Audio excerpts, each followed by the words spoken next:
दोस्तों, आज की स्टोरी हमें शेयर करी है राघव ने। वो दिल्ली के एक पुराने कॉलेज में प्रिंटिंग रूम इंचार्ज था और उसने खुद अपनी आंखों से वो सारी चीज़ देखी है जिसे समझना मुश्किल है लेकिन भूलना नामुमकिन। राघव रोज रात को बेसमेंट लाइब्रेरी में जाकर प्रिंटर चेक करता था। बेसमेंट तक जाने वाला रास्ता हमेशा से अजीब सा था।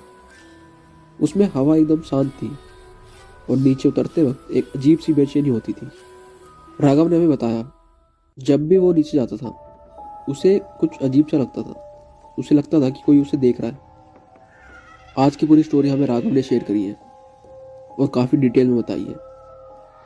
एक रात 9:30 बजे राघव नीचे लाइब्रेरी में गया था और बेसमेंट पूरा शांत था, एकदम सुनसान। जैसे वो प्रिंटर के पास गया उसे ऑन करने, तो वो देखता है कि प्रिंटर पहले से ही ऑन है और एक पेज बाहर निकल के आता है जो कि एकदम अजीब सा होता है, जैसे कोई पुराना कागज का टुकड़ा। राघव ये सब देखकर शौक खड़ा रहा। कोई प्रिंटर कमांड ही नहीं दी थी पर वो पेपर अपने आप पता नहीं कैसे निकल के आ गया। बेसमेंट के दूसरे एंड से एक फुटस्टेप की आवाज़ आ रही थी। राघव ने बताया कि उसने उधर अपने फ़ोन की फ्लैशलाइट मारी तो उसने देखा कि वहाँ उसके कुछ कदम दूरी पर एक लड़की खड़ी है जिसके काफ़ी लंबे बाल हैं और उसकी शक्ल साफ नहीं दिख रही पर वो उसे देखे जा रही है। उसने वाइट कलर का कुर्ता पहना था और उसका सर नीचे की तरफ झुका हुआ था, जैसे कोई स्लो मोशन में हिल रहा हो। राघव समझ चुका था कि ये कोई एंटिटी है जो कि लाइब्रेरी में परेशान करती है लोगों को।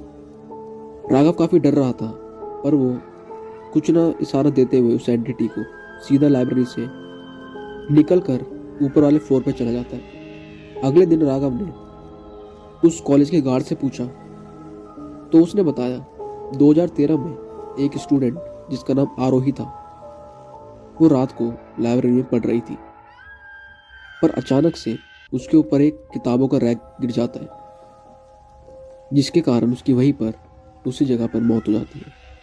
और उस गार्ड ने यह भी बोला था, इसलिए रात के समय लाइब्रेरी में कोई जाने की हिम्मत नहीं करता। तुम यहाँ पर नए हो इसलिए तुम्हें कुछ पता नहीं है। एक दिन राघव को लेट वर्क करना पड़ा। 10:15 पर वो बेसमेंट में था।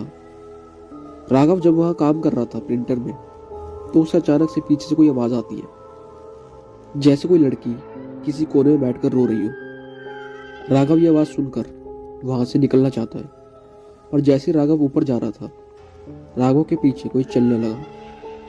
वो पीछे मुड़ा और उसे लगा कि आरोही की आत्मा बिल्कुल उसके पास खड़ी हो।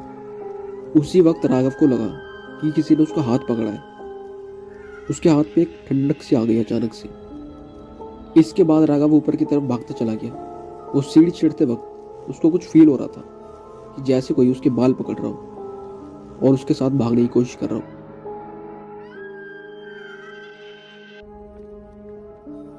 दोस्तों, ये कहानी खुद हमें राघव ने शेयर करी थी।